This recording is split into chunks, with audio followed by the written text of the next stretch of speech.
வணக்கம் மக்களே, welcome back to our channel இன்னைக்கு சினிமா. இன்னைக்கு நம்ம வீடியோவில் எதை பற்றி பார்க்க போகிறோம்னு பார்த்தீங்கன்னா, ஒரு பக்கம் தேர்தல் களமே உச்சக்கட்ட அனலில் இருக்குன்னு தான் சொல்லணும். அதுக்கு ரொம்ப முக்கியமான காரணம் என்னன்னு பார்த்தீங்கன்னா, இன்னைக்கு தமிழகமே, அதாவது குறிப்பாக தென் தமிழகமே திருநெல்வேலி திரும்பி பார்த்துட்டு இருக்குன்னு தான் சொல்லணும். அதுக்கு பல காரணங்கள் இருந்தாலும் ரொம்ப முக்கியமான ஒரு காரணம், இன்னைக்கு நம்ம தளபதி விஜய் டிவிகே சார்பாக அங்கே தான் தேர்தல் பிரச்சாரம் பண்ணியிருக்காரு. அதில் அவர் தன்னோட சக எதிர்கட்சியும் அதோட கூட்டணி கட்சிகளையும் விமர்சித்த விதமே தனி. அதுதான் இன்னைக்கு சோஷியல் மீடியாலையும் ரொம்ப ட்ரெண்டிங்கான டாக்காக இருக்குன்னு சொல்லலாம். அதை பற்றி தான் டீட்டெயில் இந்த வீடியோவில் நம்ம பார்க்க போகிறோம்.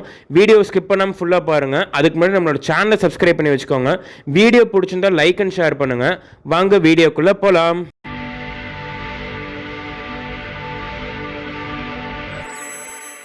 ஸோ இன்னைக்கு நம்ம நெல்லை சந்திப்பில் இருந்து நம்ம பாளையங்கோட்டை வரைக்குமே எங்கே பார்த்தாலும் விசில் சத்தம் தான் சொல்லணும்.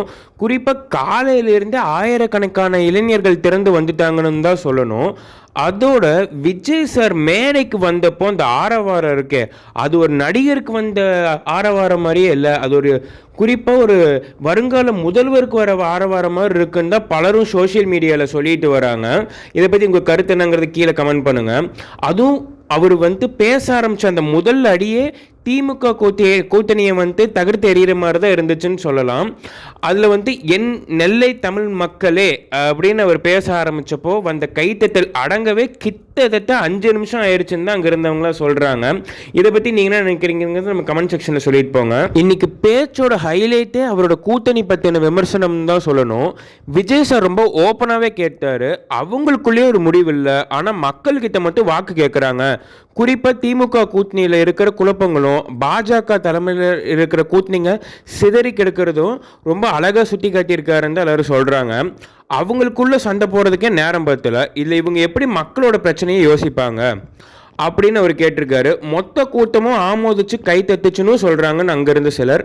முக்கியமாக உண்மையான காங்கிரஸ் எங்கள் கூட தான் இருக்குது. அவர் சொன்ன அந்த ஒரு விஷயம் பார்த்தீங்கன்னா ஒரு மிகப்பெரிய ஒரு பொலிட்டிக்கல் மூவ்னு தான் சொல்லணும். அதாவது பாரம்பரிய காங்கிரஸ் தொண்டர்கள் இப்போ விஜய் ஆதரிக்கிறாங்க அப்படின்னு சொல்லிட்டு பல அரசியல் விமர்சகர்களும் நம்ம டிவிகே தொண்டர்களும் சொல்லிட்டு வந்தாங்க. இதை ஆமோதிச்சு நம்ம தளபதி சொன்ன மாதிரி தான் இருந்துச்சு அப்படின்னு சொல்லி பலரும் சோஷியல் மீடியாவில் தங்களோட கருத்துக்களை தெரிவிச்சுட்டு வராங்க. இதை பற்றி நீங்கள் என்ன நினைக்கிறீங்கிறதும் தாராளமான கமெண்ட் செக்ஷனில் சொல்லிட்டு போங்க. இந்த பிரச்சாரத்துக்கு இடையில ஒரு முக்கியமான விஷயம் நடந்துட்டு இருக்குன்னு தான் சொல்லணும். அது என்னன்னு பார்த்தீங்கன்னா, நம்ம விஜய் சார் பெரம்பூர் மற்றும் திருச்சி கிழக்கு தொகுதியில் வேட்புமனு தாக்கல் செஞ்சிருந்தாரு. அதில் இன்னைக்கு ஒரு சின்ன திருத்தம், அதாவது அமெண்ட்மெண்ட் செஞ்சிருக்காருன்னு தான் சொல்லணும். இதை கேள்விப்பட்ட உடனே எதிர்த்தரப்பில் இருக்கவங்கள ஏதோ ஒரு தப்பு நடந்துருச்சுன்னு கிளப்பி விட்டுருக்காங்க. ஆனால் இதுக்கு ஒரு உண்மை என்னாச்சுன்னு பார்க்கும்போது இதுக்கு அவங்க சைட்லேருந்தே ஒரு கிளாரிஃபிகேஷன் வந்திருக்கு.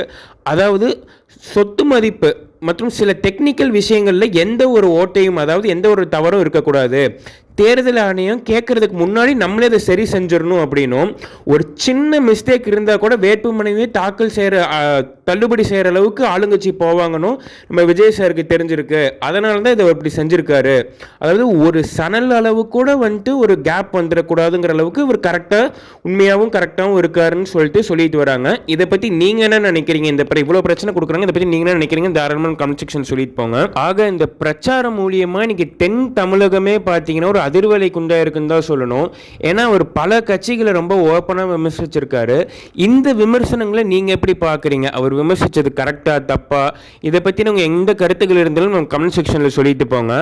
அதோட ரொம்ப முக்கியமாக குறிப்பாக நம்ம நெல்லை மக்களே யாராவது நம்ம வீடியோவை பார்த்துக்கிட்டு இருந்தீங்கன்னா, நீங்கள் யாருக்கு ஓட்டு போட போகிறீங்க? நம்ம டிவிக்கு தளபதி விஜய்க்கு போட போகிறீங்களா, இல்லை திமுக கூட்டணிக்கோ அதிமுக கூட்டணிக்கோ ஓட்டு போட போகிறீங்களாங்கிறது நம்ம கமெண்ட் செக்ஷனில் சொல்லுங்கள், பார்த்து தெரிஞ்சுப்போம். ஸோ அவ்வளோதான் மக்களே, நம்ம வீடியோவோட நிறைவுக்கு வந்துட்டோம். வீடியோ பார்த்ததுக்கு ரொம்ப நன்றி. நம்மளோட சேனல் பிடிச்சிருந்தா சப்ஸ்கிரைப் பண்ணி வச்சுக்கோங்க. வீடியோ பிடிச்சிருந்தா லைக் அண்ட் ஷேர் பண்ணுங்கள். நம்ம தொடர்ந்து பேசுவோம். நன்றி மக்களே.